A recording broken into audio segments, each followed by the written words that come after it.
My dad was like, I DJ'd for Snoop Dogg last night. I was mowing the lawn the next morning. Talk about the ultimate highest of highs to like being a regular person. The only thing that matters to me is like when I'm 50 years old and my kids are 18, 20 years old, do they still want to chill with me? Do they still love me? Do they still feel loved by me? I was low-key a hater. Like, what do you mean? I was very cocky. I definitely felt like I was the better rapper than 99.999% of rappers. So I was just like, why am I not getting these looks? Why am I not getting this thing, you know? And then the second I stopped caring about that, like I surpassed so many people that I looked up to. And not only that, I gained that financial freedom and the mental freedom to just be me. So you're actually 2 years sober. First of all, congratulations. Thank you. But Appreciate why make the decision to go sober? I'm leaning on substances, right? All these other things. And I think God was the missing piece. When we reach the lowest points of our life, that is when we are most susceptible to change, most accepting of change. Would you think that that was the turning point to turning your life towards God when you hit rock bottom, or no? No. But like, why did it take you up until this point to start incorporating God into your music? Because I didn't believe in God. Stack the books up, hit the spyglass, search and look up. The lazy intellectual, the podcast, the hookup. Romanous to give a toast up with the good stuff. Took a puff, then in reverse, I lit a stick up. It's obvious, the need to sit down and politic. What's on your mind? Share with the audience, the Christ-fearing Assyrian. Giving them providence, Omega my wrist, shining my face cause I polished it. From the time when the emperors reigned, what is it? To lose your soul, but the whole world gained. I think it's insane, God memorized your name. From the deaf, dumb, blind, even the lame. It's like a torch flame, illuminating a cave. No mummy rap, we up out of the grave. Thanks and praise every day for God's grace. So slide through, watch an interview and get a taste.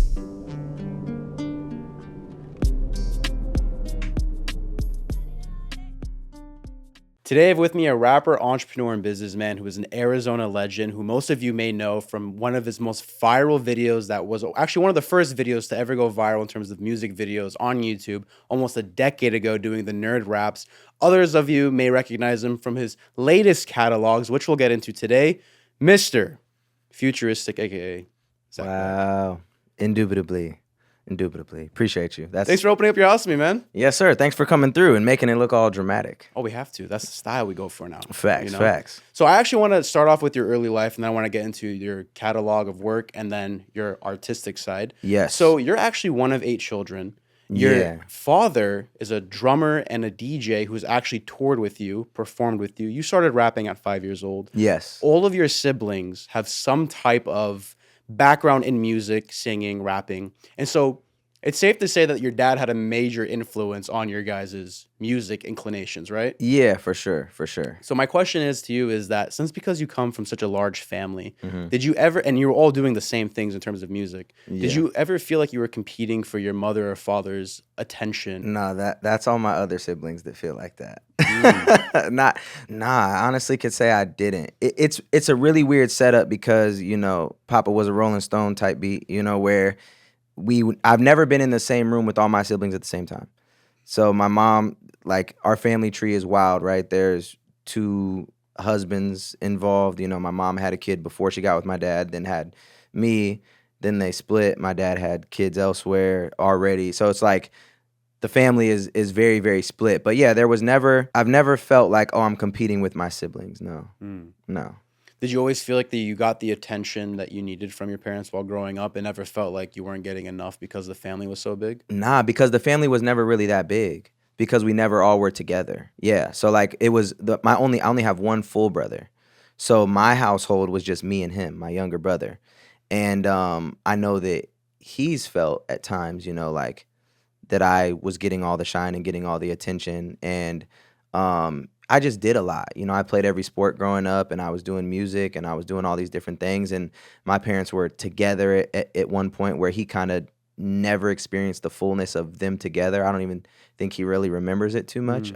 So yeah, no, there was never really a time where I felt like I was competing for any attention. The reason I was asking that is because I wanted to get behind the mentality of what it's like to be a person who was one of the first people to become viral on YouTube. You were like Yeah. one of the first people, like Yeah. how we talked about. And a lot of times you would see individuals that would seek attention, affirmation from building a fan base Mm-hmm. or seeking out to have fame and notoriety because they didn't have that thing satiated and fulfilled within themselves when they were young, usually from a person who they didn't get it from people that mattered the most, such as their mother or father. So I was just Right. curious in terms of that because I Yeah. understood your family background. Yeah, no, talking on those lines, like, it's really weird. It's really weird that my name is Futuristic in the first place because it was given to me from one of my brother's friends. It was like, oh, you're young, you're the future.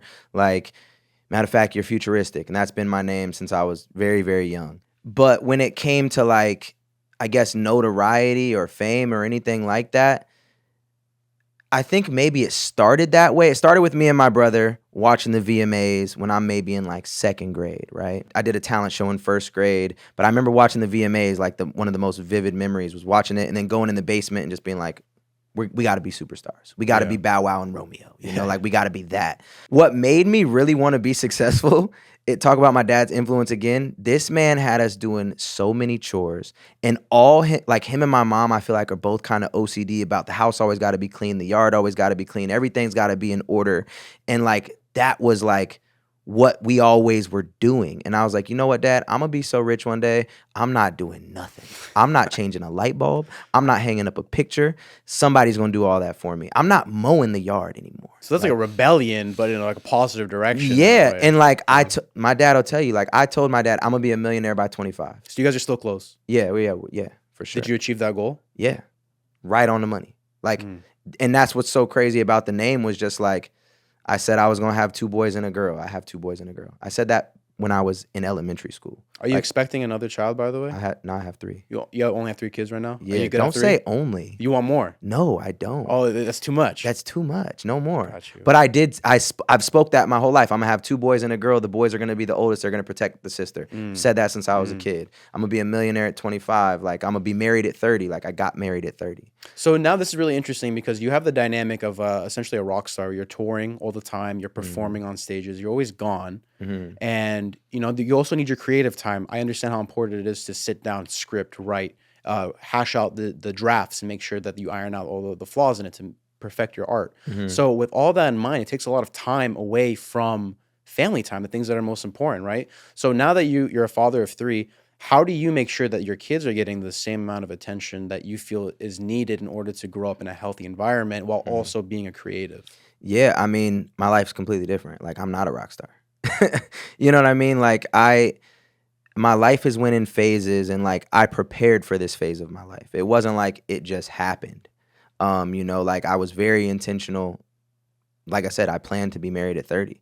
So like I moved back here from LA in 2017 and began basically seriously dating and healing from traumas and figuring out what it even meant to be a good boyfriend, a good fiance, a good husband, and then a good father, and kind of like, you know, because I didn't want a fractured home. I didn't want all these things. So like parenting and being a good husband and being a good father has always been a huge thing for me. So now my life is about balance, and it's like about when I'm at home not being on my phone. Because you could be at home for 8 hours, but if you're on your phone and you're not locked in and you're not giving your kids the real attention, you might as well not even be there. So like I just try to be intentional with the time that I have, and I basically treat my work day like a regular work day. Like I basically come over here every day and work a 9 to 5 during the week, and then on the weekends I don't.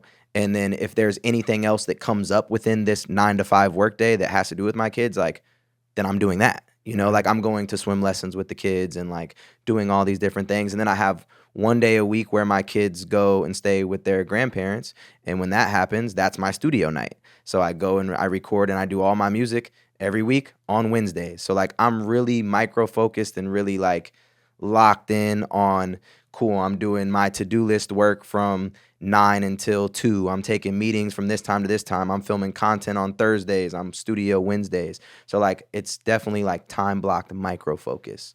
And then carving out the time where like, oh, my wife wakes up with the kids at night, so I let her sleep for the first 2-3 hours while I watch the kids, and she wakes up, and you know, so It's very scheduled. Right. So I was gonna say you probably didn't live this type of lifestyle before because I Never. mean we're gonna get into it for sure. I have some old tweets I want to pull up from you that I'm interested Sheesh! in.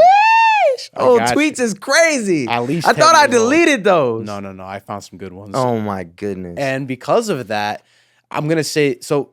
There's a lot of the mentality of like always grinding, always hustling, always trying to make sure that every minute that you spent awake, that you not wasting on video games or watching stupid stuff. You want to make sure you're spending it intentionally. Yeah. Right. Yeah. So now it sounds like you're like, no, I got time. I'm gonna spend it with my kids, and then the time that I carved out in my schedule, that's gonna be dedicated towards my craft. So do you ever sit there when you're with your family and your mind drifts to your work, or is it no? This is time for family. This is time for work. No, my mind definitely drifts, and if anything, like I'll exit the room and write a quick thing in my notes and then come back to it. Okay. But yeah, it's never like even I manage other artists and I do a bunch of business stuff, but it's like they know my times. Like they know not to call me from 5 to 8 at night. They know not to call me from 7 till 9 in the morning, Got you. So yeah, it's just I think a lot of creatives suffer with this though because they always feel like they need to be on in order to make sure they don't miss a beat. You feel like I always felt like that. And like, I would tell my wife, I'm like, yo, you don't get it. Like, if I don't answer this phone call right now, they might not call back. How did you handle that with your wife? It just took time, and she's a strong woman, very in her faith as well, So like, it was just one of those things where like, I had to make a conscious effort to try to understand her and try to understand, because she comes from a completely different background than I do, and her parents have a healthy marriage of 30 years. And so like, as I'm trying to be this entrepreneur, but also trying to be this husband and everything else, it's like, yeah, I had to try to understand her, and we had to think about things in the most logical way and figure out what does she need and what do I need, and let's actually write that down and map that out so we never have discrepancies of if I'm giving you what you need and you're giving me what I need. Right. Yeah. You're on the same page about it. Yeah. So why didn't you go down the traditional 9 to 5 route where it was like, I'm going to go to school or I'm going to get a job, and then if I have extra time at night, I'm going to pursue my passion? You ever heard the saying where it was like 9 to 5 pays the bills and then 5 to midnight builds the empire? Yeah. Why didn't you ever do that type of structure? I just always knew this was going to be it. Like, I just always knew that I'd be able to make a living doing this. And I mean, my dad had his own DJ business growing up. So like, I did see what that looked like. Partially. But yeah, I've never, anytime, bro, I had jobs, but I was the worst employee ever. Like, What kind of jobs did you work? I worked at Capriotti's, a sandwich shop, and I worked at Ross. Okay. Dress for less. You know what I'm saying? And, They got some heat. bro, I was the worst employee ever. Like, I can't take direction and instructions from other people, like, on something I'm not passionate about. Right. You know what I mean? So school felt like a waste of time. Like school, like literally I'm in there, I'm like, yo, I'm getting dumber sitting here. So high school was the furthest you went? I went to college. You did? And that's when I'm like, this is, like, I always got good grades. I was always on honor roll in high school and growing up, elementary all the way through high school. I always got good grades. You're going to feel it, or you already feel it. There's a moment where whatever it is you're doing, whether it be school, a job, whatever, that thing starts to get, there's a tipping point where music is starting to bring in revenue and it's starting to be something, and I'm seeing the potential in it. And these 8 hours I'm spending at school are worsening my chances of this thing happening. So now I have to tip the scale. You know what I mean? Like, now I have to go do this thing. And that might be, oh, well, next semester I'm only taking 2 classes. And then it's like, then the next semester, now that I've put in more time in this, well, I can only take 1 class, or I can't take any classes. Because that time I'm sitting in this desk, my mind isn't here, it's over here. And these opportunities are coming in and whatever. And it's like, oh, I'm getting an F in this class and wasting money because I missed this many days. I'm doing shows. So if you're in a position where you can't live your dream fully and you have a job, that's when you have to evaluate it is, are you ever going to be able to achieve this thing if you're doing this? And I just feel like in life, you can live, even when they interview all the old people, like, what's one thing that you did? It's like, people never regret going after their dreams. They regret working their jobs. They regret doing something that they don't love. So it's like, don't have that regret. Go for it. This might be a long-winded question, so just give me a second. I'll explain myself. There's a quote from a hilarious comedian named Louis C.K. I don't know if you know who that is. So he's one of like the legends in comedy. And he has a famous quote where he says, the mountaintop is not something that you live on. It's somewhere that you visit. Yeah. You can't stay up there forever. The altitude's too high. You got to come back down for air, right? And so basically what he's saying is that your fame is never going to last forever at its peak. It's just something you experience very quickly and you come back down. So you have actually one of your tweets from July 20th, 2013. You said, "This rap shit is not glamorous at all. Crunch between your homies in the backseat of a car for a 14-hour drive, no time to eat anything other than fast food, spending more money on music than you make on it, performing in front of 15 people sometimes, sleeping on the floor, giving everything you have to be overlooked and surpassed by someone with 1/16 of the talent that you have, waiting for your big break and never getting it, losing friends, girlfriends because they can't handle your lifestyle, staying up 48 hours straight trying to make that one song." You'd said that about 10 years ago, 11 years ago. 12. Yeah, about Crazy. 11 and a half years ago, right? First of all, 1/16 is such a specific number. Hey, what we got in your Second mind, of all, bro? that has to be more than 140 characters.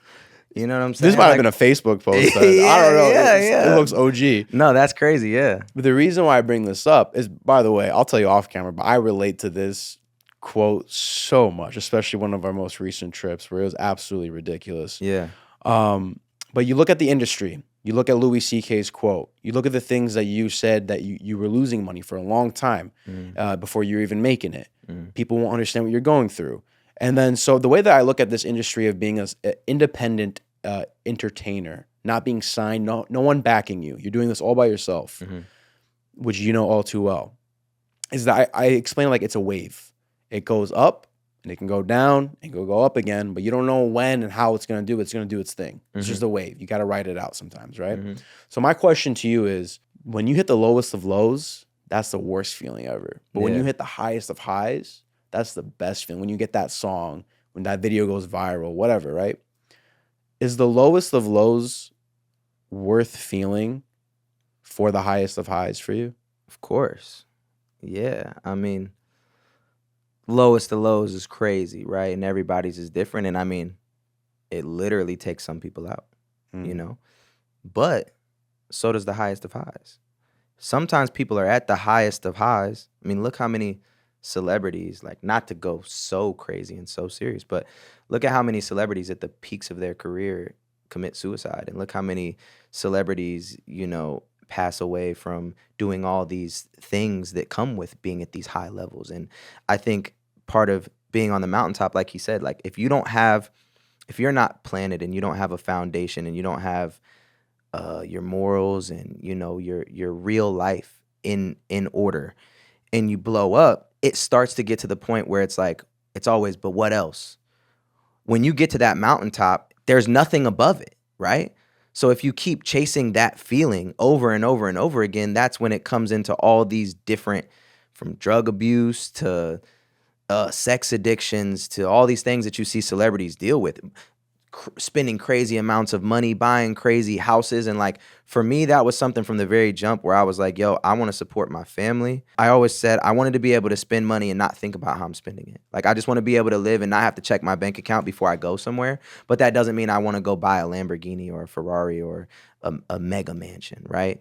So I think that, like, that's a great quote, because my dad always says it too. Like, my dad was like, I DJ'd for Snoop Dogg last night and then I was mowing the lawn the next morning. You know, and it's like that, talk about the ultimate highest of highs to like being a regular person. And it's like, I think when you hit a certain level of celebrity, you lose track of the guy that mows the lawn, you know, going to the grocery store, going bowling and not being swarmed by people. Like, you lose track of that. So like, the Harvard study of happiness was something that stuck with me that I read early, where it was like, yo, the most miserable people in the world are either the brokest or the richest, not the people in the middle. Yeah. You know, that was something for me where it was like, I never wanted to be a mega celebrity. I never wanted to be a billionaire. I just wanted to make a good living doing what I love and being able to support my family. And I think that if more people took that approach, even if you do end up making the millions and millions and millions of dollars, still live in this middle class area, you know, and have your morals intact. Just be grounded as a human being. Just be grounded as a human, yeah. Because no cars, no money, no house, no nothing truly brings you the happiness. And that's why you see these celebrities that do commit suicide or are very depressed, and it's because once you get there, what else is there? Yeah, I kind of figured out like how you measured success, but I kind of want to keep digging this a bit more. Yeah. So, when you were younger and you were first coming up in the music industry, was there an artist that you dreamt of working with, where you're like, I'm not gonna feel like I made it until I got their attention, or I worked with them, or I collab with them, or they recognized me, or no? Were you just like, I'm just gonna do me? Nah, I don't think I've ever had like a fan mentality where I think a lot of like people have a fan mentality, which is really cool because we wouldn't exist if people didn't have that. But for me, it was more like strategy based. It was like I remember the moment, the first two artists that I discovered that I felt that gave me like the push to be like, oh, I can do this. Because growing up, rapping at 5, this is before independent music was a thing, right? The goal is get signed to a label, all this different stuff. So like when I realized that independent music was a thing was when I discovered MGK and Hobson. So that was my target. It was like, yo, I have to work with those guys. And right away I did. Right away, it was one of the, like I opened up for MGK in 2010. How'd you make those connections? Stalk is extreme. I would just do research of everything they were doing. Okay, MGK got a band. Who's in his band? Like, who? Oh, his drummer is this kid. Cool. What's his name? All right, cool. Add him on Facebook. Now he's gonna see what I do. You know, oh, Hobson's this guy. Who? Oh, he's got a label. Who signed to it? Oh, Dizzy Wright and Jaron Benton. Cool. Hobson won't do a feature for me, but I bet these guys will. Okay, cool. Boom. Feature with Jaron Benton. Feature with Dizzy Wright. And then they put the good word in for you eventually. Yeah, and I mean, Hobson's gonna see it no matter what. So it's like I'm not even gonna hit Hop. I'm gonna be over here, you know. And then it's like if I'm working with your producer, your graphic designer, your engineer, the artist signed under you, and I'm dope. Eventually, you're gonna be like, maybe I should work with this guy, you know? So that was kind of the thing. Or like, I remember the MGK show, it was before MGK was big, and I hit up the promoter to get on the show. And back in the day, bro, like I would open for artists and I would physically sell tickets, you know, to open the show. And like the promoter would be like, yeah, if you sell these 50, you can be on the show. I'll sell 50 in a day. Yeah. Cool. Here's another 50. So in these 500 cap rooms, I'm selling 350 of the tickets. So when I'm hand delivering them and giving people my CD, you know, or giving my CD out at the show. And I remember MGK was like, dude, I've signed your face like 100 times tonight. That was the first thing MGK ever said to me. I'm gonna make sure you keep seeing me until we work or until we know each other. So would you not reach out to the big names first? You would wait for them to reach out to you? Is that your mentality? Not necessarily. It would just be like, you know, if I do something with Dizzy, who was signed to Hop, and then I see Hobson likes the post, cool, I know you saw me. Now I'm going to reach out. Okay. Because I know you saw it. Okay. You know, like, yo, appreciate you liking the post. Hope you like the verse. I really, really rock with you because of XYZ and thing that you do. Like, yo, this video was the inspiration behind this. Thank you for what you do, you know? Okay, so the way that you measure success is as long as you can feed your family and you can live a grounded lifestyle, you're good. But it's not defined by who you work with and how you work with them. But if you do work with people that you admire, it's just a bonus. Yeah, and I would say that's how I did define success. And I would say at this point, the only success that matters in life is being happy and being at peace. Being a good person. When did you shift that mindset? At what point? What age? Recently. Okay, so you're 33 now. Yeah, within the last 3 years, for sure. Yeah. So becoming a father mainly. Yeah, probably. Around that time frame. Yeah. Because at the end of the day, like, the only thing that matters to me is, like, when I'm 50 years old and my kids are 18, 20 years old, do they still want to chill with me? Do they still love me? Do they still feel loved by me? You know, that's the only thing I care about. Like, when I'm 50 years old, does my kid want to be around me? Yeah. If he doesn't, then what was the point of everything else? I think I'm on the same page as you now. If you talk to Emmanuel at 20, it was a very different mindset than Emmanuel at 25. And it's going to change again and again and again. Right. But I think I'm aligned with you in most part on that mentality as of right now. Yeah. I want that big family structure, always my kids around me, all that good stuff. Yeah. Young men have a lot of ambition in this world, especially now in today's Sigma, Grindset, Alpha mentality, all these things where you got to work, grind until you're dead. 24/7, And even while you're sleeping, if you're not doing it, you're a bum. Yeah. So let me ask you this. You are extremely ambitious, but especially back when you were in your early 20s, I want to understand your mindset, what you can recall from there. What do you tell the young man who's extremely ambitious and has no patience? How did you deal with that? And then how does someone in your shoes back then when you were first starting out, how do they manage their ambition without going overboard and stepping on people's toes? There's effort and there's expectation, right? The times where I feel the worst is if I'm not living up to my expectations or if I'm not giving effort, right? And sometimes those coincide, sometimes they don't.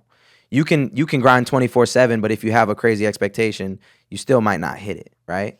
So I think that the best way to manage is just consistency. It's like going to the gym. It's like, yo, there's days you don't want to go to the gym, but you go, you work out, you eat healthy, and your body is going to reap the benefits of doing this, right? Your career is the same way. There's going to be days where you don't want to do it. There's going to be days where it, you don't want to do it. I think that just being consistent publicly, getting a structure that works for you, and then at the same time, though, being able to realize that burnout is a real thing, and don't let a bad day turn into a bad week, or a bad week turn into a bad month. It's like, let yourself feel what you need to feel, take your breath, take your day, and then get back to it, And I think that's with anything in life, right? It's like you're on a diet, you mess up one day, oh, well, messed up the diet, might as well have a donut now. It's like, nah, dog, you had a sandwich today and you were supposed to have chicken and rice. Okay, that was lunch. Dinner, we back on it, So I think that's with anything. It's just a matter of being consistent and managing your expectations and only basing those, I think, on your efforts.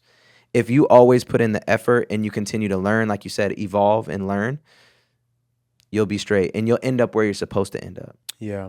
A lot of artists don't like to take chances with their music because they feel that the thing that got them their fan base is going to be the thing that keeps their fan base. So they don't want to switch up their styles too much because they're like, well, this is what made me, right? Yeah. So for you, when you were coming up, you were, like I said, one of the first people to really go viral on music videos and prank videos and stuff like that. It was like trailblazing. It was like a pioneer of the internet, essentially, because no one was doing that stuff at the time on YouTube. I remember at 16 years old, if you went to the gym and The Greatest wasn't on your playlist, you were not a gym bro. Like, you needed to have every Call of Duty highlight reel, trick shot had The Greatest as the soundtrack to it. So like that song, you could not escape it back when I was in high school, right? That's crazy to hear. That's really cool. It's actually a really cool moment that I'm sitting here with you today because that was one of the songs that like got me into the gym flow and all that stuff. So it's just like all these years later, it's cool, man. 9 years later, we get to sit down with each other. Super cool.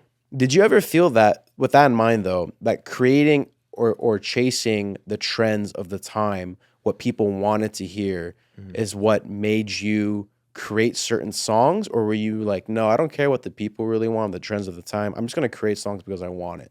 Yeah, I would say like I was low-key a hater. Like, What do you mean? like I just never have liked popular music. Like I'm never, for multiple reasons, right? Like whether it be the sound of it or whether it be the substance within the music, right? I just didn't really, I don't relate to money, cars, clothes, hoes, So like so much of radio is that. And so I never really could, I guess, like jump on trends back then, right? Like, oh, these guys are rap. I was very popular growing up, but I was never like the cool thing in music. The music I make is not cool, quote unquote, and it never was. So, yeah, and I can actually say like social media increased everybody jocking trends, right? And social media wasn't that big of a thing back then. No. So it wasn't like, oh, like Connor Price is doing these skits, and then you see every rapper doing skits. Oh, Futuristic, like I was probably one of the first people maybe that people started copying was the public pranks. Like I remember after I did nerd raps, I started seeing, oh, grandpa raps and this raps and this raps and whatever else. And it was like, cool. But yeah, back then it was like there wasn't really trends, I guess, to follow. At least I didn't feel like there was. And the moment I stopped, I think I watched people's achievements and got jealous and watched, people, oh, this guy got on the XXL freshman list or this guy's on this blog or whatever. And like, I'd get super mad. Like, why am I not on there? Even if I'm getting more views, like, why am I not on there? And then the second I stopped caring about that is when everything popped off. So back then, would you want to just be included because that was like the staple of like people making it, or was it just something where you're like, no, I'm better than these people that are doing it? Yeah, both. Yeah, I definitely like, I was very cocky. I definitely felt like I was the better rapper than 99.999% of rappers. I don't feel like that anymore. But I definitely felt like that at the time, and I definitely knew that I was working. There was nobody that was outworking me, so I was just like, why am I not getting these looks? Why am I not getting this thing, and then the second I stopped caring about that, like, I surpassed so many people that I looked up to. And not only that, I gained that financial freedom and the mental freedom to just be me, and so then that was right before the greatest, like, I was already putting out music before that, but like when I really locked in, because I moved to LA right before I made the greatest, and moving out there too, even something as small as like, why am I not at this party? Like, I see all the homies, I see Kyle and I see Chance the Rapper together, and I see all these people posting there at this party. I'm like, why they didn't shoot me a text? Why am I not there? And then it was like, all right, cool, lock in. From August 6th, 2014, there was an article written about you. It said, hip-hop moves at the lightning fast pace of the internet these days, and Futuristic, a Tempe rapper on the verge of making it big, knows that better than anyone else. That was written 11 and a half years ago, and it said the internet was fast back then. Right. Now, if you only knew how fast it was today, man, Oh my gosh. TikTok brain wasn't even a thing back then. Now TikTok rap brain is like destroying the world, essentially. Imagine how fast it is today. It's crazy. So here's my question to you. Have you ever lost your way through the ups and the downs of the internet, who it props up at the time? There's always someone new coming in. The people that were big back in the day, they eventually either are not being consistent and they kind of fade out, or like, how do you view that? How do you view the waves of the internet? Everything has changed. It's not even just like the social media aspect. Music itself has changed in the fact of how people consume music, buying music. Like, dog, people used to sell records, a single record, like a Michael Jackson, one song on a record for like $25. Yeah. And $25 back then is not what so that's like buying one song right now for like $60 is what that would be equivalent to, right? Then it turned into iTunes. We went from vinyls to CDs, which were cheaper than vinyls, and then iTunes, which now you're not even making a product. It's all digital, right? And then people start getting iPods, making their own playlist. Then Spotify comes out, and now you're getting paid. It went from, on iTunes, you had to buy the music. So you're either buying my song for $1 or you're buying my album for $10 to $12, right? If you're an independent artist, you're getting that whole thing. So when The Greatest came out, the best part about that was I already had so much music out. Bro, I had 4 songs on the top 10 on iTunes. I made $60,000 the first week that song was out. Then when the album dropped, I made $140,000, right? Off of a couple million views. Example, my artist, an artist that I manage, Michael Manelli, this last week, he's had 8 videos get 1 million views. Or this last month, he's had 8 videos get 1 million views. And the song is getting, let's say it gets 20,000 streams a day, like that's 0.004 cents per stream. That ain't $144,000. The difference is crazy in the amount of work. And then back then, you filmed one piece of content. And you were good for a minute. You filmed a music video and you put it on YouTube and blogs, and everybody picked it up, and that lasted you for a month. Right. Even a viral moment. Yeah. Like the nerd rap lasted. People talked about that for years. But like it was a thing where like it kept getting put on new things. Like 3 to 6 months, it was one of the biggest things on the internet. You'd be lucky if that lasted 3 to 6 days now. 3 to 6 hours, dog. Yeah, facts. Like it comes and goes. Back then, it's like there's a couple people, you go viral and you end up on Ellen DeGeneres. Right. You get 10 million views in a day, bro. You're on every TV show. Now you get 10 million views in a day and you're a crab in a bucket. Right. So it's changed everything. It's easier to get views now, but it's hard. It's way harder to have a fan base and to make money. It's less meaningful now, right? To go viral. 1 million views means nothing, where 1 million views back in the day changed your life. Yeah. So would you think that you would have, if you started like today when you were like, let's take 21-year-old Futuristic, instead of you starting in 2009, 2010, right? You start today. Yeah. Do you think that you would have had the same impact and virality today than you would have 10 years ago? I believe in me. So I believe no matter where you put me, I'll be great for sure. I got you. But it's just different. The things that I did then don't work now. Yeah. You know what I mean? No, that's true. You have to adapt. You have to adapt no matter what. So you brought up some names actually from the past. So I want to get your perspectives on a few of the people who were considered YouTube rappers back then. So YouTube turned celebrity is essentially like one of the things now. It's pretty common. Yeah. So you were part of the early wave. We talked about this, Pioneer and Trailblazers. What do you think of the following rappers? Dax. Is he falling? Following. Oh, Sorry. what do I think of the following rappers? I didn't say he was following. This is a crazy question. You're trying to get me in trouble. No. You're trying to get me in trouble. Just want your opinions on these guys. Opinions on Dax. We have a song together, 2 songs together called "No Respect" and "Grape Kool-Aid." Go stream them. It's not really an opinion, but all right. Quadeca. Quadeca's cool. Mhm. I rock with Quadeca. Talk about like what you said. Quadeca's a very interesting one. I don't know his career like crazy, but he's definitely way different now than he was on YouTube back in the day, right? He's evolved. Like you said, people are scared to evolve. I think what's cool about Quadeca is he's not scared to evolve, and his fan base has grown with him and stuck with him, and he's still doing great numbers and doing it. He's not following any trends. He's not doing what everybody else is doing. You barely see him on the internet, and when he pops out, it's a big deal. Yeah. So I really, really rock with that. I don't know Quadeca like that. Like we've talked, but I don't know him like that. But I'll say he's not scared to change, to grow, to evolve, and to be himself, and he doesn't follow trends. One of my favorite rappers right now is Slim Shady. OG Slim Shady. Okay. Okay, so I'm talking about like 99 to 2013. And he's one of your favorite rappers right now. His old stuff, I don't know why, Okay. it just resonates with me. I like it a lot. Okay. And so he had an interview for his last album, The Death of Slim Shady, where he's interviewing old Marshall Mathers. So it's Okay. Marshall Mathers now. He's interviewing himself. Got you. He's pretending to be Slim Shady. That's cool. I didn't see that. You should check it out. It's actually dope. Okay. And he's like, you changed up. Slim Shady's talking to Marshall. He's like, you switched up. He's like, no, man, I'm growing with my audience. My audience has grown up with me. Yeah. We can't keep talking about the same childish stuff that we did before. And in my mind, I'm like, okay, yes, I get it. You're in your 50s now. You're not a 20-year-old kid. You're not a punk kid anymore. But also, it's like, that's not who Slim Shady is. Like, Slim Shady was that rebel that said screw you to everybody who didn't care about what anyone thought, is going to say whatever he wants. He doesn't care about cancel culture, none of these things. Right. But now to me, it's like, okay, yeah, Eminem evolved, but you can't change Slim Shady. That's the character. So like, I'm kind of conflicted as a fan now because I see his new stuff and I'm like, this ain't what builds you. You know what I mean? So like, Yeah. I think there's a lot of things with artists where it's like, it's good to evolve and change and adapt, but also it's like, the thing that made you can't change it too much. I think you can. Think so? Well, I think you should do whatever you feel, because Yeah. if not, you're going to be unhappy. Yeah. Right?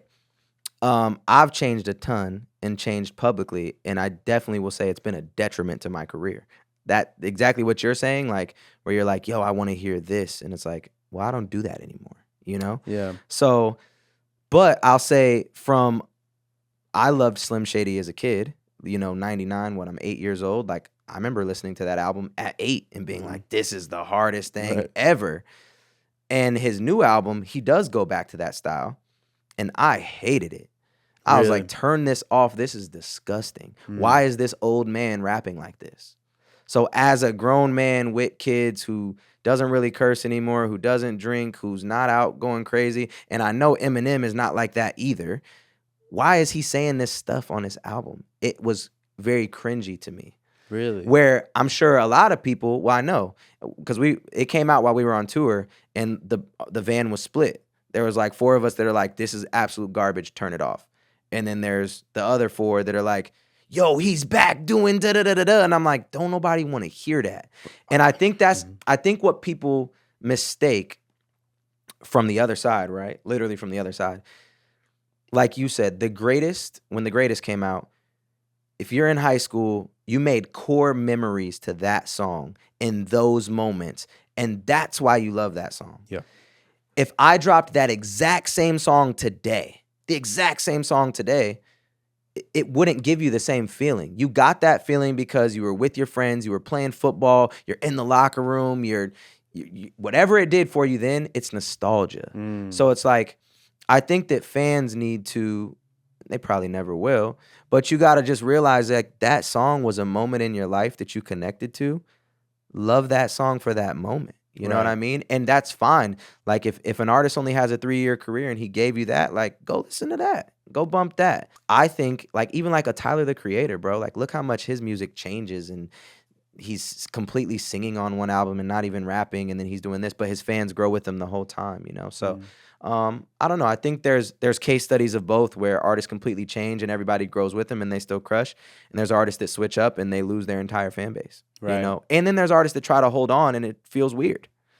Yeah, one last comment about Some Shady and we'll move on. The reason why I don't think the last album hit as good as it could is because I felt like he was trying to bring back the characteristics of Some Shady, but he was holding back at the same time. Like he didn't really, I thought he was holding back. Bro, if you listen to Relapse and Refill, Crazy. that made the death of Some Shady look like a PG-13 movie. Crazy. Bro. See, I thought he was talking crazy on there. I don't think he was going hard enough. I think he was just saying the things that he can at the baseline just to get away with saying crazy stuff, but it wasn't really went crazier. It wasn't really going crazy. That's my perspective. Got you.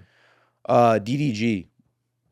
I really don't know nothing about DDG. I know that he is a good person who's used YouTube to blow up his career. And you said KSI? KSI. Same thing. I don't really know much about KSI as a musician. What about Tom McDonald's? Man, Tom McDonald and Dax go in the same category for me. Respect for what they do, not my cup of tea necessarily. Tom McDonald, not my cup of tea. Got you. Just like style-wise? Just musically, and two, it's like he definitely discusses some real things and makes points, but I'm not a political guy, you know, and like I feel like both of them are like, what's a political stance we can take that's gonna shock people, and whether that's our stance or not, we're going there. One thing I respect about you is actually Vlad TV had an interview with you a little while back when Donald Trump first ran for president. Yeah. And he was asking you to like say some crazy stuff, and you're like, no, I don't really know anything about politics. You're like, I'm gonna stay out of this. Whatever he does, he does. You were super baseline and neutral in a time where everyone had an insane opinion left or right. You were like, I'm gonna sit back and see where this goes. Yeah, I mean, I think in general, like I can only have a strong opinion on something that I know a lot about. You know, so if I don't know about a subject, what do I look like arguing with somebody about the subject? Like, that's crazy. So for me, if I don't know about something, I'm gonna stay out the conversation. Yeah, right. So like I can debate you about Pokemon, which one's the best set, because I know you're a Pokemon head, or music. We can talk about those two things. I'm not a Pokemon head. Back in the day, I was a Pokemon collector, so I knew like the cards that were worth money, but I never played the game Pokemon ever. And not the video game? Nah. Oh, dang. Yeah, never did any of the Pokemon stuff. I was just like, okay, how much is this worth? How much can I trade to get this one? Can I sell this? Yeah. Also, your childhood was all profit. Tried to be. They got stolen? I was always doing something. What, Pokemon? The cards, they got stolen or someone stole them? My mom had no idea what she was doing. Oh my gosh. I got so mad, dog. So so you do know Pokemon? Of course. Okay. So I had every Pokemon card from the beginning of time up and through the fossil collection. Okay. So, and it was back when Pokemon was worth, but not now it's worth even more, or it had a trend where it was going crazy. But like, I had a good Pokemon card collection that was worth a lot of money, and I traded to get it there. When we moved, my mom was just selling everything. And I came home from school and my Pokemon card book was out, and it was like $1 cards, and it was just like kids were flipping through my Pokemon card book, taking cards out. Dog, I was so mad. Yeah. Dang. I when the Pokemon card collection went crazy during COVID, I went up to my parents and I was like, you see, if you would have listened to 5-year-old Emmanuel, you guys would have been millionaires. Yeah. I still have a book of I sold a big chunk of my Pokemon card collection when I was really young to this store, Eastland Mall, Bloomington, Illinois. I sold my Pokemon card collection for thousands of dollars as a kid. But I kept some, and I gave them to my little brother and little sister, and I was like, never lose these. And they didn't. And recently it resurfaced. And when Logan Paul was going crazy, I looked through the book and I had like 3 Charizards, a couple Blastoises, but none of them were first edition. So they're worth money, but they're not like the $20,000. Depending on the condition too and all that stuff. Yeah. Okay. So there's a couple of people that I was actually really interested in that I saw that you were doing collabs with very early on before they even blew up. One of them is Kyle. Yeah. So speak about your relationship with Kyle. How did you guys meet? And then his evolution that he came up, and now like that one song that popped off, I Spy, that really set him off. Yeah. So, A lot of the early connections came from my videographer. Me and Jacob Owens went to high school together out here, and so the first music video he ever shot. Jake is probably the biggest independent videographer in the world, if I had to say. But yeah, we went to high school together. First music video he ever shot was for me. From shooting videos for me, other artists started kind of checking him out, paying attention. He shot a video for ASU's quarterback at the time. His name was Samson, and Samson was from Ventura, where Kyle was from. So when Samson posted the video, Kyle's homie Nolan, who's still his manager to this day, showed Kyle, reached out to Jake, and Jake started shooting videos for Kyle. And so we were kind of like Lyrical Lemonade before Lyrical Lemonade, where Jacob's YouTube channel was just all the music videos he shot for the artist that he liked. You know, so like he would shoot videos for other people, but if he didn't like the song, he wouldn't put it on his channel, right?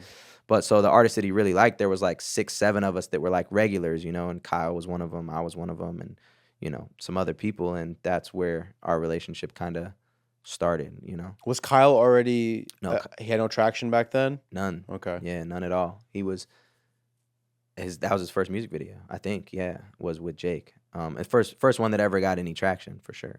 And then seeing him, you guys both go in your own lanes right now. You guys still keep in touch. How does that work? Yeah. We were actually just talking recently about doing another collab. It's been a hot minute, obviously. But every time I make an album, I send Kyle something. Kyle, if you're watching this, you know. I don't know which camera to look at. Every time I make an album, almost, I send Kyle something. You just respect his opinion a lot? No, for him to get on it. Oh. And every time he tells me he's going to, and he doesn't. So Kyle, if you're watching this is number 7. I've at least sent you 7 songs to get on over the years. But yeah, Kyle is the homie. Love what Kyle's done. And I'll say this about Kyle. There's been a couple times, Kyle was the first artist that I ever saw that I knew was going to be bigger than me. Soon as I saw Kyle, he just had it.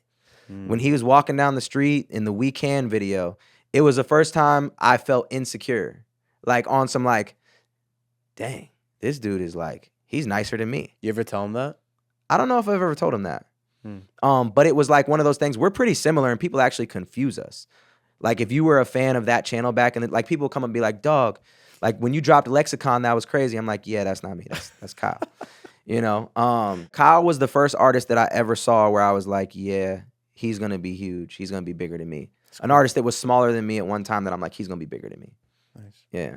There was also another person, Phase Adapt. You guys used to do trick shot basketball videos back in the day too, man. Yeah. So how did you guys like make that connection? Then where did that go with the relationship? I think it was just me, like I said, when I discovered that, because I was right after the nerd rap. When I discovered that that collabing with YouTubers was going to be the wave, I just started reaching out to all sorts, just following, not even reaching out, really, just following YouTubers. And usually they'd DM me on some like, heard the greatest, bro, super dope. And I'm like, all right, cool. And Phase Adapt lived here. So he was one of the only like big YouTubers that lived here. So we linked up and just shot around, did that. And then I'm like, yo, hop in this music video. He hopped in the music video. But yeah, like as soon as I see a lane, I kind of just do my research in the lane and start following and start interacting with things that I think are dope. And then it usually ends up in a genuine connection at some point. Yeah, people need to remember how impactful the greatest music video was. Now I think it's sitting around 30 million views just on YouTube. But there was like Kevin Hart was sharing it, The Rock, every celebrity you could imagine was sharing that music video at that time, dude. And that was like crazy to get an endorsement from those guys when like no one else was. Right. Yeah. Yeah. All right. Oh, this is beautiful. Oh, this is gorgeous. I have to call my brother. He's gonna love this news. Moved in right next to him. Fire.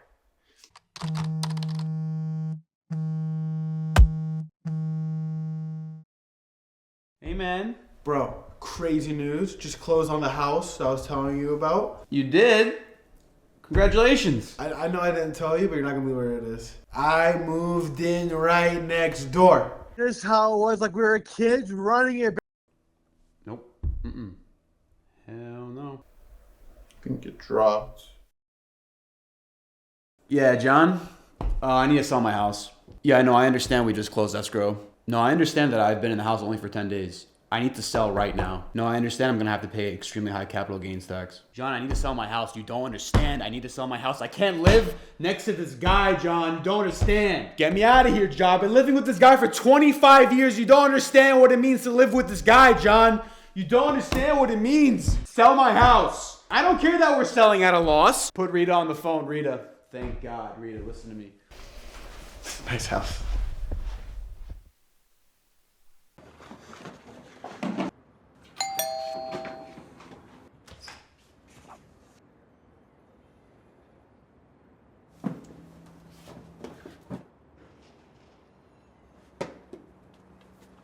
Joseph's signature line.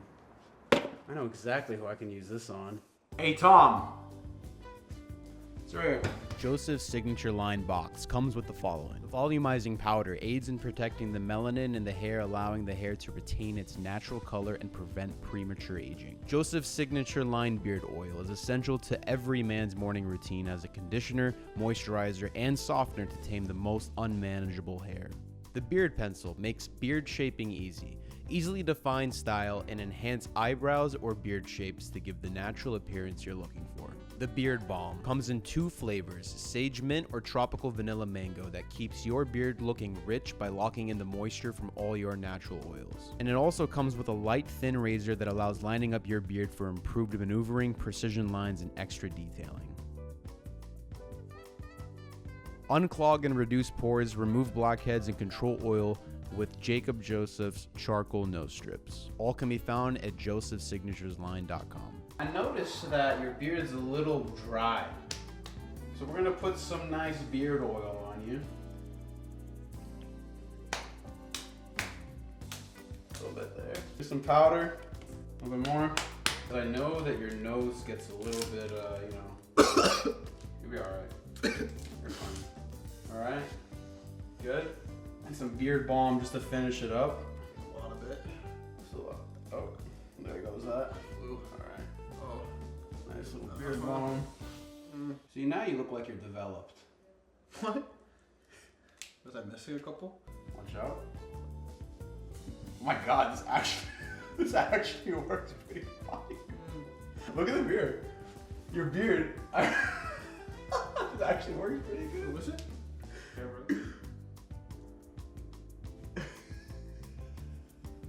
Wait. I don't know. I hope it does. Oh, okay. I'm gonna cheesy factor like this.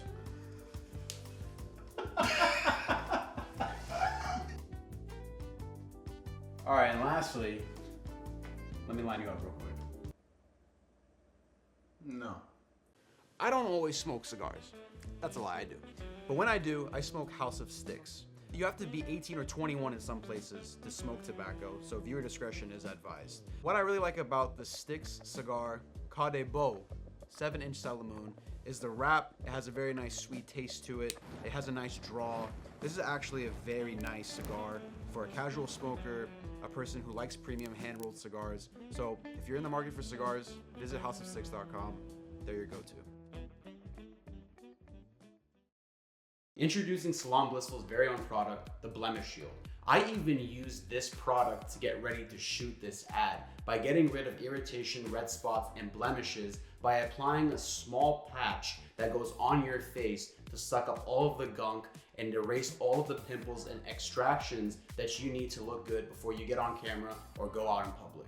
They're super easy to apply. You can take them on the go. Say goodbye to redness, irritation, and unwanted spots, and order Blemish Shield today from Salon Blissful. Link in the descriptions. New packages are coming, so package design may vary. So you're actually 2 years sober, Yeah. and at one point, you know, your subject matter for your music videos were very not that like it wasn't conducive of a sober lifestyle, right? There Not was at like all. drinking and bottles and all, like the girls and stuff like that in the early videos. Yeah. I mean, even recently, like as of 3 years ago. Yeah. Right. And so, first of all, congratulations. Thank you. But Appreciate why make the decision to go sober?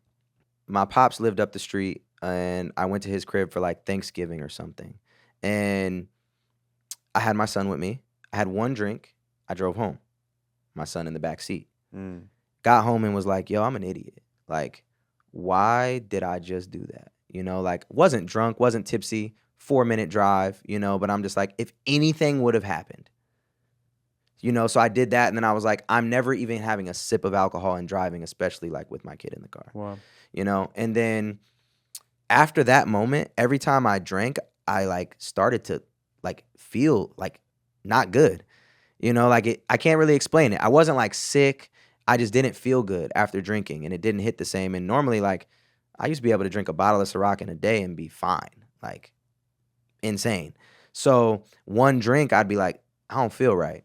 So that was kind of happening. But, you know, I'm doing shows, I'm doing different events, and it's just I'm accustomed to even this. Like back in the day when I did podcasts here, like I would already have 3 drinks by now. Like I'd have somebody like go make me a drink and bring it back, and I'd be drinking. So yeah, it was that thing. And then I did a show on December 2nd. So yeah, it was like Thanksgiving and then December 2nd. So back to back. Did a show in Vegas. My whole rider's there, 2 bottles of Ciroc, bottle of Jameson, whatever. I make a drink. And then the guy who I used to rap with when I was in 2nd grade, my brother's friend, who was older than my brother, so he's probably like 38, 39, he was opening up the show. And he was like the first person I ever smoked weed with when I was in like 4th grade. He was like probably the first person I ever drank with in like 5th grade, you know, and he's now vegan, he's sober, he's celibate, he's all these things. And we just sat in the green room and talked about all the benefits of like his completely sober lifestyle. And I was like, you know what, dog? Starting today, I'm not going to drink. And I think it started off as like, I'm not going to drink for 60 days or I'm not going to drink for whatever. And it just was like, after the 60 days, I'm like, I can go a year. And after the year, I'm like, I'm never drinking again. Yeah. So, but to wrap it all up, like every bad decision I ever made, I was drunk. Anytime I cheated on a girl, I was drunk. Anytime I got in an argument or a fight with somebody, I was drunk. Anytime I acted out a character ever came at the back end of a bottle. So it was just like anything I ever regretted in my life, I was drunk when I did it. And I drank every day, you know? So yeah, it was just one of those things where like that wasn't the first time I had quit drinking. Like I did a 30-day one before. I tried to do 60 and made it to 50 before. But this time it just hit different. It clicked different. And I think having kids and just wanting to be better, it was easy, honestly. Yeah. And now a lot of your music is in the positive sphere. It's positivity, Yeah, all of God. it. All And of it. so now when you look at your old catalog, when it's promoting those things that you no longer participate in, do you think that it could be damaging to viewers that look at it from the past perspective? Or is it like, no, that's a time capsule of what I used to be? I think that it could. Like I've had experiences already, right? Like I went to church last Sunday and somebody that worked at the church was like, "Where can I find your music?" And for the first time I was like, "Oh, well, the stuff that's coming out you're going to love, but the stuff if you go now and listen to it, you might not like it." You know? So, yeah, I can see it if you hear my new song and become a new fan and go to my Spotify and just go through my top 5, you're going to be like, I'm never listening to this guy again. Or even on my last tour, because my last album, Ikigai, was clean too. Completely clean. It wasn't Christian, but it's clean. And I had new fans come into the shows. And it was weird because it was like split. It was the people that grew up on The Greatest that are getting drunk and all this stuff. And then it was literally like a pocket of sober people that are inspired and living this clean life, and they're there with their kids. And so I'm doing a show and I'm like conflicted on stage and censoring myself as I'm rapping my old songs because I don't want to curse in front of this lady's kid. And after the show, honestly, I think it was the first show of the tour, this lady came up and she's like, "I've only heard Ikigai." And as soon as she said that, I'm like, "Yo, I'm sorry. Like, I apologize." And like for the other stuff. And I changed my set halfway through my tour and took some songs out because I'm like, I can't perform these songs. They don't feel me. I don't feel right performing them. And I made the announcement before I went on that tour that was the last time I was performing my old songs. So, Wow. yeah, those songs are dead and gone for me. But yeah, for a new person that discovers me, naturally your first instinct is go to Spotify. And my top 5, it's going to be very hard to get those songs out of my top 5. Like to get The Greatest and I Guess I'll Smoke out of my top 5 is going to be very hard. Right. So this new music got to pop. That's so interesting because I mean, you're not embarrassed of your previous work. No, it's a journey. It's a beautiful journey. And, Yeah. and at the end of the day, I think that's what's cool about my story now is if you've been a fan from the beginning, you've watched it. You've watched me be a dog. You've watched me be cocky. You've watched me be a cheater. You've seen all these characteristics and still probably hopefully been motivated the whole time, but like hopefully you've grown to a point where you can relate to this new me, and hopefully it can inspire you. And I think throughout my career, I've been able to be authentic and honest with where I'm at. So I think that the beautiful thing about my catalog is it's literally a diary from who I was to who I am. So now I'm sure it just makes you more intentional about what you're putting out there into the world. Yeah. Versus before where it was like, let me just put this out because I think it's a banger. Yeah, like there's no bars. I think my songs are better now than ever before because there's never a wasted bar. I'm never just throwing out a punchline because it sounds cool, because I'm more intentional with what I say. Like today, my son only wanted to listen to, like, my son has a playlist. He's 3. And so it's like, there's half Disney songs and then half like Christian rap songs that he likes. And today, I wanted to listen to my song on the speakers outside, and he says, "Dad, add this to my playlist." And so I'm like, let's go. And he's rapping all the words. And that was really cool, So like for those moments, it's like there's nothing cooler than my son being able to rap along with me, my 3-year-old son. That's cool. So yeah, you won't ever hear me really cursing a record like that. You won't ever hear me say anything crazy. You won't ever hear me disrespect a woman on a record. Like, it's just different. So at one point you actually dealt with bad depression. Yeah, man. You were suicidal, Yeah, man. drinking a lot. Yeah. It was a very dark moment in your life. You didn't have money. You were expressing that you were broke financially at that point too. So it was like a mountain of things that were just piling on top of each other, right? So when we reach the lowest points of our life, that is when we are most susceptible to change, most accepting of change. Would you think that that was the turning point to turning your life towards God more openly when you hit rock bottom, or no? No. No, that was 2013, 14. It came in waves, right? Like depression kind of came in waves. I don't even know if you want to, I'm going to just call it sadness. I'm not even going to call it depression.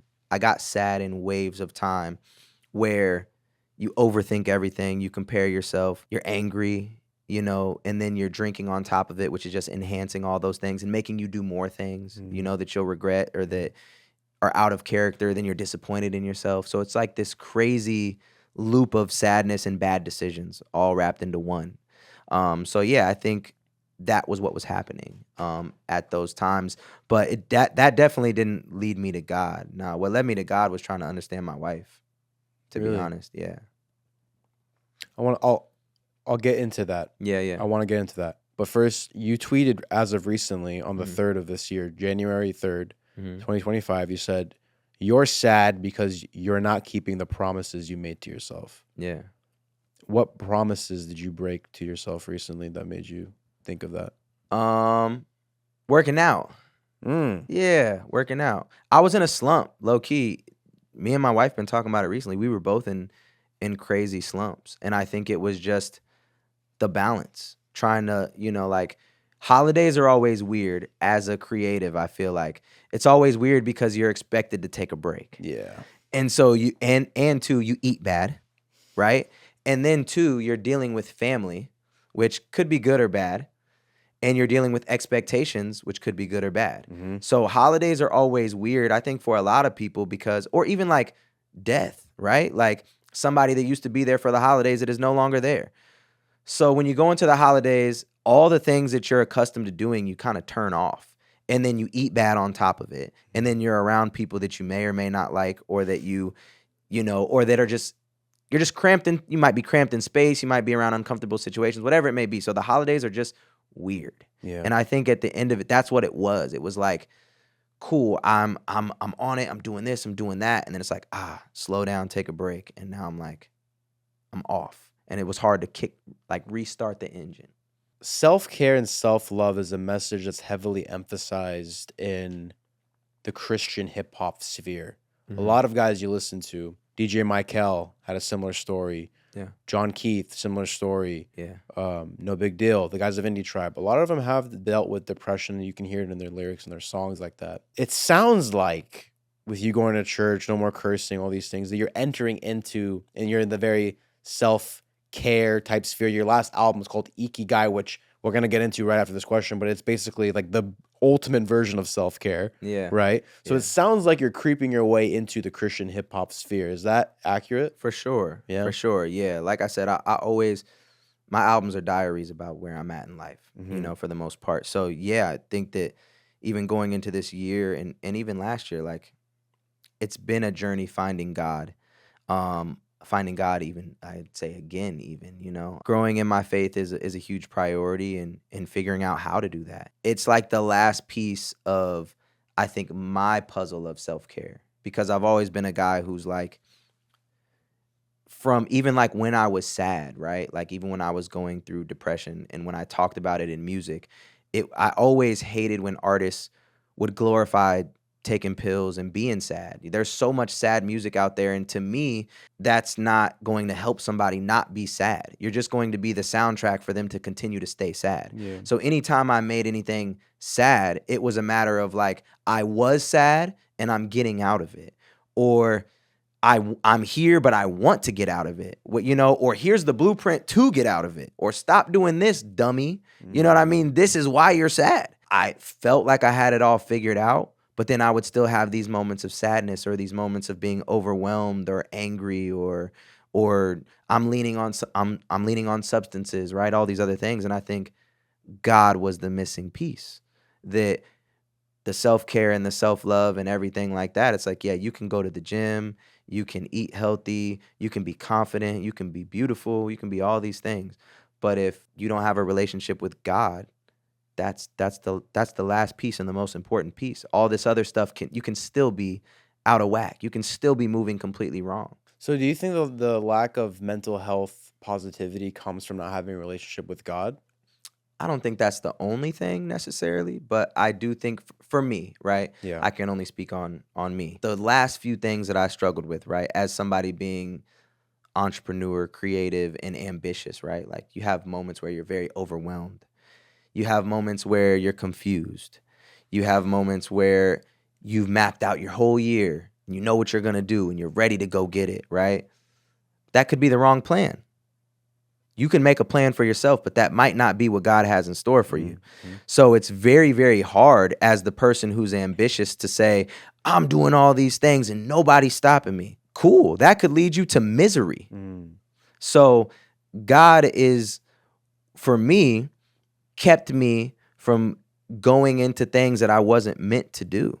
He's gave me clarity when I was confused. He's put the signs in front of me of which way to turn as I'm on a crossroads. And then he's helped me to understand why things happen for me and not to me, and how to be a good, like how to understand why some of my relationships are crumbling, you know, and why some are prospering and why some of my career ambitions are crumbling while others are prospering. Like it's answered the why, you know, that I could never figure out. And it's also taken the stress off of me because now, like, I can make a plan, but if I have to deviate, I can ask him, you tell me, sure, I made this plan, but was this in your plans or nah? And usually, like, when I really am doing all the right things and I'm leaning into God and I pray for clarity, like, it's almost weird how it's like, bam, right in your face. Here you go. Like, I don't know if that's normal for everybody, but for me, it's been like, bro, slap in the face. Like, this is the answer. Yeah, I mean, this saying, you know, you make your plans, but then God laughs at your plans. Yeah. Ikigai, the happiness of always staying busy is like the basic definition of it, right? Yeah. So it's a Japanese philosophy. It consists of blue zones. These are places where people who live up to at the average of at least 100 years old. They're community-based. They're people who garden, have a green thumb, meaningful relationships. And though they're retired, you know, their work and career-wise, they never retire their bodies and their minds. They're always active in some way, shape, or form, staying busy. We were talking about this off camera. And so that's obviously an insanely profound thing that you relate to because you named your last album Yeah. Ikigai, and the book that's right on your desk right over there is Ikigai, the same one that I read 5 years ago. Yeah. So tell me about like why did that resonate with you so much? Why did you name your last album that? Strange, right? I talked about earlier how basically I had these plans my whole life and like cool millionaire at 25, married at 30, have kids. I didn't plan anything for after that, right? Which is, I guess, kind of weird and kind of strange. But that was it. After that, it's kind of like whatever happens, happens, right? And I've always had like, I didn't want to be an old rapper. Never. Like if you would have asked me back in the day, would you rap at, if you were 40, would you still be rapping? I'd be like, no. Like, what? That's crazy. Why does that sound weird to you though? I think because a lot of people, like Ikigai, you do it because you love it and you always do it. But for me, rap was such a business from day one where it was like, I'm going to get rich off of this and I'm going to start a family and live off the fruits of my labor and retire, right? Like, so those thoughts literally were creeping into my mind around the time I watched the Blue Zones. You know, the thoughts of like, what do I do? You know? And I guess that's why it resonated, and that's why I made the album and why I went back on tour twice last year. Like I hadn't toured for real since like 2018, 2019. And so after watching Ikigai, I was like, yo, this space, this love that I had for all these other things, I really didn't know how to do it, right? I didn't know how to tour as a husband, as a father, as somebody that's sober. That's weird, you know, compared to what I used to do. So like watching Ikigai watching the Blue Zones gave me a new sense of you can still do this in a different way. So I think that's why it resonated so much. And like, I write in waves. So like, I'm not an artist that writes music every day, but I'll write 50 songs in 2 weeks and record 50 songs in 2 weeks. And then I won't touch a pen for 6 months.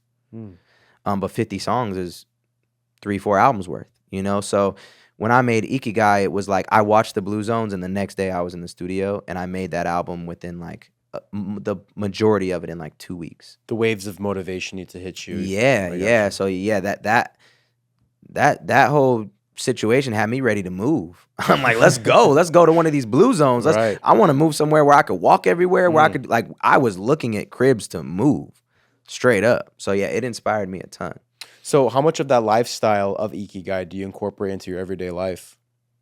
I think most of it, right? I think the difference with the show in the Blue Zones is they kind of focus on the older people, right? Where if I didn't have kids right now, I probably would have straight up moved. Like I would have moved into a small crib somewhere where everything's in walking distance and I could just do that. Like when I retire, that's the dream. That's what I want to do. I want to live in a small spot, walking distance, maybe close to a beach, but just a good community and like really live out the Ikigai, right?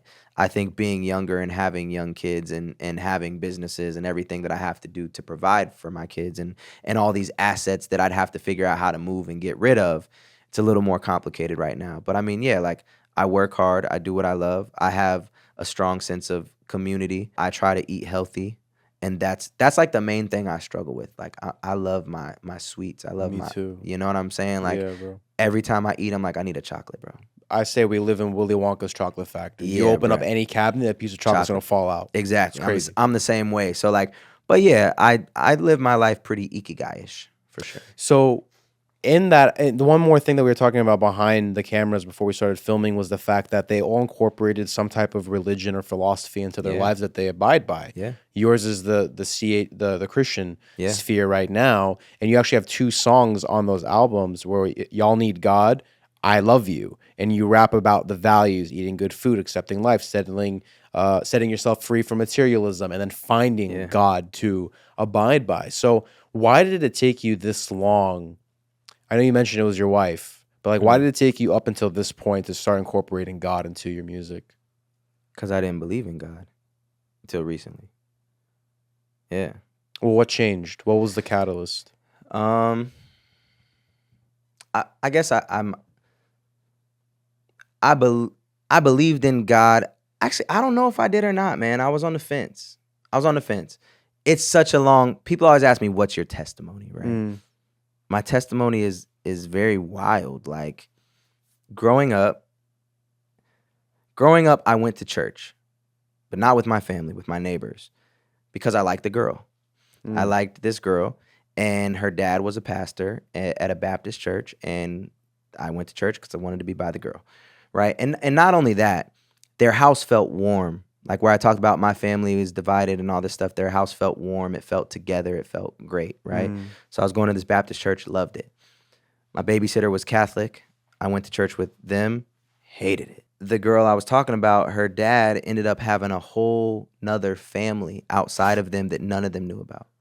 So that was like my first like, what? Like just betrayal. And I think like a lot of people that I think get turned away from God, it's through religion and through not even just religion, just believing in people and almost putting these people on the pedestals that you should be putting God on, right? So like that whole family as a unit was on a pedestal to me because like I wished that that's what I had.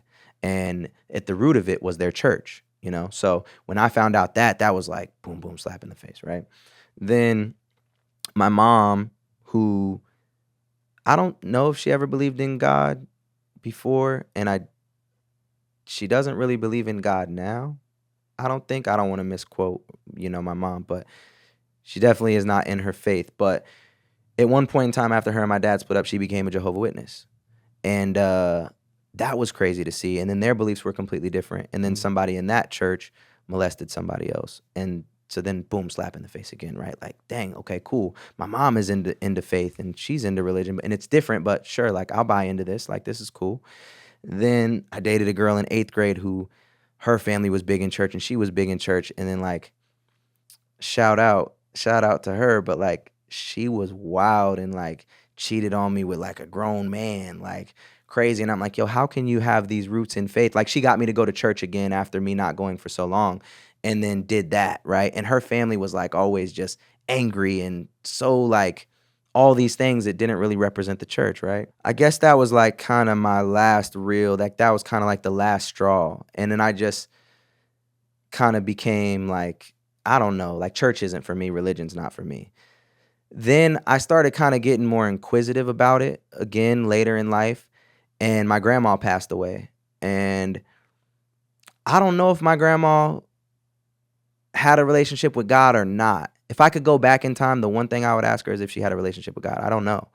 And so when I started getting to know people that were in their faith, the question I would ask is like, yo, is my grandma in heaven or hell if she didn't believe in God? And the answer was always, well, she could have did all the right things in life, but she could still go to hell if she didn't have a relationship with God, right?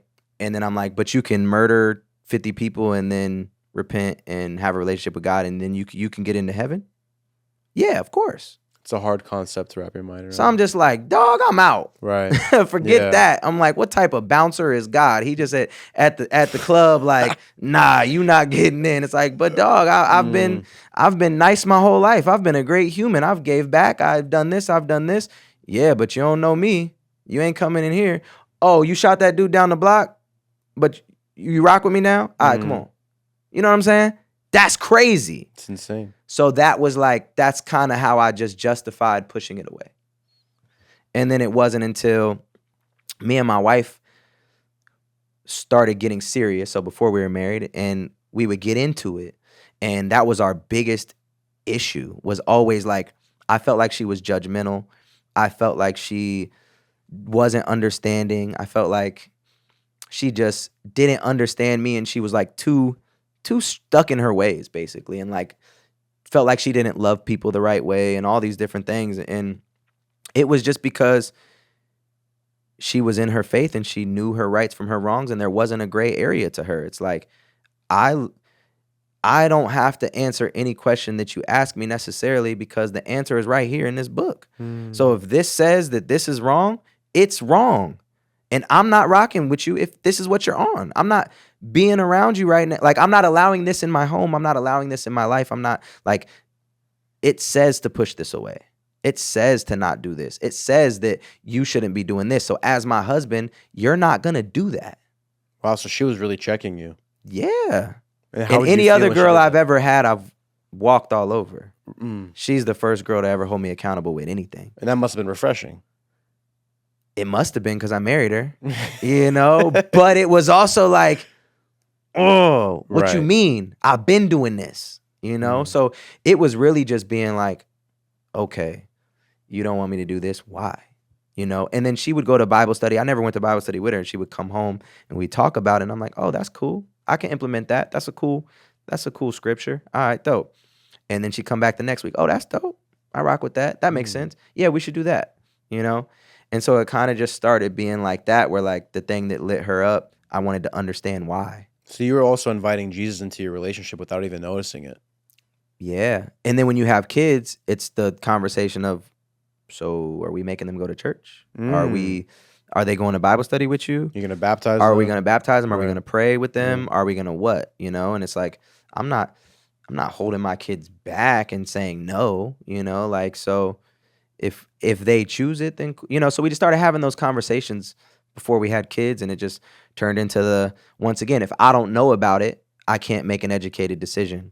So Right. I had to start knowing about it. So now knowing about it with your kids in mind versus like your grandma, how you're just saying you're asking other people. Yeah. How do you view that? Where it's like you see your kids and all you want for them is the best that you can as a father, right? You want to give them everything that you can on this earth. But imagine how there's a place where there's a 10 times a millionfold where your heavenly Father's going to provide for them this paradise. Yeah. But all they have to do is just accept the salvation that Christ came and gave. Yeah. So now that you know these things, right? Do you still have that annoyed mindset where it's like, grandma, I don't know where she's at because she didn't believe, Yeah. versus now you're looking at your kids, you're like, all I want them is to have salvation. Yeah. It's I mean, everything is different. I view everything different than I used to. Yeah. So I mean, me and my son prays with me every night. That's beautiful. Yeah. 3 years old. And I ask him if he has anything special he wants to pray about, and sometimes it's ridiculous, you know, but yeah, it's like, yeah, it's great. It's the last thing we do, you know. You actually had a new music video that dropped yesterday, Switch Up. Mm-hmm. And so there was a T-shirt that you wore on it, or you were I almost throwing wore it out today. Yeah. Hell lost another one. Yeah. I thought that was crazy. I was like, Yeah. that's a good little hook right there. Hell Yeah. lost another one. Yeah. Here's my question to you. Do you believe in a place that is hell, fiery pit and gnashing of the teeth? I'm not there yet. I'm not all the way. There's this rapper named Childlike CC, and she kind of says it as a diss in a song. I think I don't want to misquote, but I think the first time I heard it, I'm like, oh, like she basically was saying something like baby Christians, you know, like, and I think too there is an element in the music industry or in any industry where like people see a niche and they want to capitalize on it, so they jump in it, right? Right. And I definitely think that's happening right now with CHH. For sure. And I hate that. I don't hate it, but I know I'm gonna be put in that category. Some people will put me in that category and think that I'm like jumping on a trend. But she refers to newcomers as baby Christians or people that are misquoting or misleading or whatever.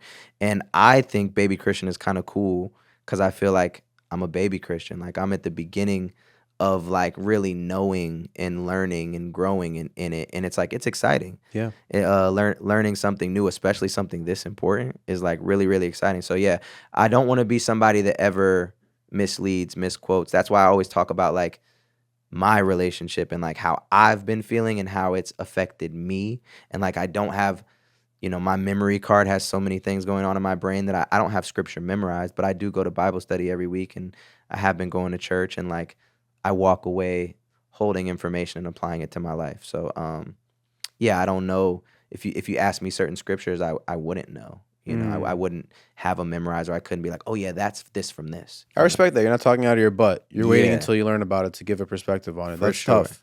For sure. But I do like certain things resonate where it's like Bible study last week, it was just talking about, you know, like staying away from greed and stay far away from people that, you know, are egotistical and this thing and that thing. And then we jumped into like talking about the end times. And I'm like, dog, that's right now. Sounds like the it. end times are here. Sounds like fam. it, right? Like this gotta be according to what the scripture that I was reading in Bible study last week. I'm like, and then the California thing happened. I'm like, oh my goodness, dog. Yeah. This is something. The crazy thing is that every person who read Revelations during their time period thought that they were living in the end times. Just shows you how crazy the world is. Always. Because it's always been, yeah. Yeah, so everyone always thought that, like, if you read like the old saints and stuff like that, they always have like the little bios like saying the similarities between the crazy times happening Yeah. and times. But still, like, you never know what's gonna happen, so might as well always stay ready instead of having to get ready when it comes. Yeah.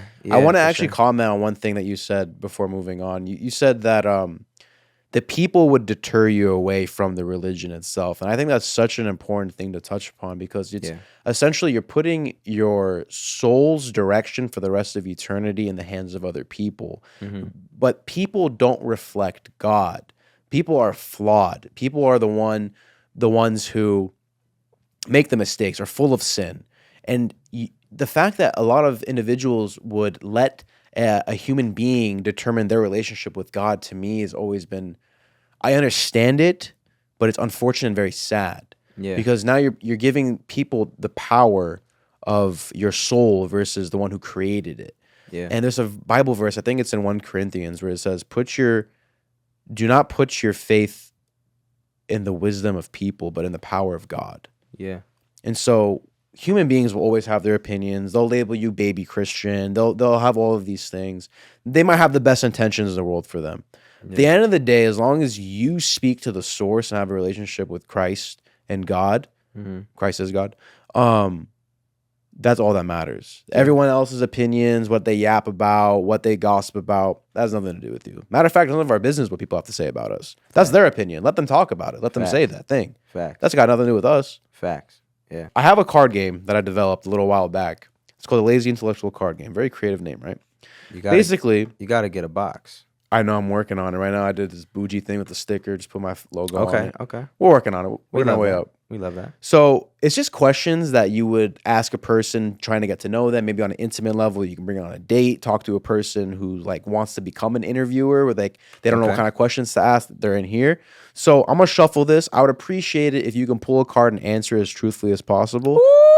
And then It's like hot ones. It's about to be this. These are the spicy questions. a little bit. It could be. DJ Mike Hell didn't like the question I asked. Crazy. Okay. And then when you answer the question, I would like for you to give me a question. I'm going to make that a card, and that's going to be called the Futuristic question Ooh. in the expansion pack. Dang. Now you got me thinking. What's gonna be the question? All right. This one. That's so crazy. Never seen your logo before, but I just did cover art for my next single, and it's literally a little spectacle like this. Owl? Not the owl. Oh, just the this- actual eyepiece? Yeah, the little eyepiece. Yeah. How do you maintain a sense of integrity in a world that often seems indifferent to moral values? If you're not being authentic to yourself, if you're not being true to yourself, you're going to be miserable no matter what. So I think that having a sense of integrity is just being true to yourself and being a good person. And shout out to moms and pops, I guess, raised me with integrity. And I guess it's been kind of easy for me to do that. I feel like that's a terrible answer. I feel like that's probably not the answer that you want from this question. But maintaining your sense of integrity, it's just there's things more important than money. There's things more important than fame. There's things more important than social media and all these things that people idolize nowadays. So it's like identifying what's the real things that are important in your life and making sure that you're making yourself proud and others that actually matter around you proud and just doing right by people. And obviously, if you do believe in God, there's kind of like a rule book and a manual for all that stuff, Right. you know? So, yeah, I think I guess that's how I would answer that question. Do you have a question for me that I can throw in the card game? If you could go back in time to any moment in your life to change something, what would you change and when would it be? I'm 25 years old, Yeah. and this is an independent venture that we have. It's just me and my brother, my friends. There's a little team that we got going on. And so we're I call us running gunners. We just figure it Yeah. out on the go. Yeah. We Best change way. it up a lot, and it's been fun, man. We're independent. No one's backing us. We get sponsors here and there for sure, but we're not signed to anybody. And we're just doing our own thing. So what advice do you have? Think back to the 25-year-old Futuristic. What would you tell me when you were back in my shoes to look out for? Or maybe there's a kid who's trying to do something like this in the creative sphere. What advice do you have for them? On a personal or on a business level? Give me both. I think on a business level, I think there's a formula to anything that you do, right? It's find your niche, find a gap, build within the gap, be authentic to yourself, and give value. all the time, right? From a business sense, that's like, if you do that, you do it consistently, and you build genuinely with people, surround yourself with like-minded people, and kind of follow that formula, which you're already doing, you know, and you're consistent, it will take you to where you're supposed to go. Not saying that it's going to take you to the mountaintop, but it may open a door that leads you somewhere else, right? Be careful who you partner with. Be careful who you allow in, and identify the real goal so that when things come up, you know if they're for you or not. Do they align with the real end goal? Like, I don't know what your end goal is with this, right? Maybe you don't have one, maybe you do. But when something comes to your doorstep, like for me, right? Record labels. If a record label comes like, yo, we got $2 million check for you as an advance, and we're gonna get you these features, and you're gonna be the next big thing. Well, my goal is not to be the next big thing, so I'm good. I'd rather own my music and do what I want, when I want, how I want, because I know I'd be more miserable even if I had $2 million in my bank account, but you were telling me I couldn't release a song that I loved. I'd be miserable, so I'm gonna stay over here. So I think identifying and working backwards from your goals has always been like what's worked for me. I've always been like, cool, I know that I want to be at this point, at this time. Well, what steps would I have to take to get there, and kind of mapping that out. Right. Yeah. I appreciate that. Thank you. Yeah, for sure. None of this is a guaranteed paycheck. Right. What we do. And now when you're young, you don't really care too much about anything except yourself. So like if you have to go hungry a couple of days, you'll go hungry, but you're following your dreams, your passions, these things. Because it's just you. You're only worried about yourself. Yeah. Now that you got a family to feed, did you ever think about going down a different route than what you normally did when you were a single man by yourself to provide for your family? Something more stable, something more consistent? Or you were like, no, I'm doing this till the end? For sure. I think it's more just so like I'm open to change, and I'm open to what's meant for me, and that's more like believing in God and whatever he presents. Like if a label came to me right now and was like, yo, $250K a year to work at our label, and we're going to focus on, you know, allowing artists to have their freedom and and it was a guaranteed paycheck, and I could still be doing what I love, then sure, I would do it. You know, or I mean, I've already shifted careers so many times. Like, yes, I make music, but I've intentionally tried to make other businesses outside of music, from clothing brand, clothing store, film studio, managing other artists, Indie Amplify, the education business. Like, I've done already real estate, you know, tour bus company or tour van company. I've started 7 other businesses outside of music for that reason. So yeah, I'm open to anything, but one thing that I won't do is do something that I'm not happy doing, because at the end of the day, the most important thing for my family is not the money, it's me. It's me being able to come home and be present and be a great dad and be a happy dad, so, and husband. So I'm not gonna do a job that I hate. You know, if a construction company is like, yo, $5 million a year, come build this freeway. No, dog, absolutely not. I'll walk. Futuristic, thank you so much for opening your house up to us, man. I really appreciate it. I had a great conversation. Yes, sir. Likewise. Appreciate you.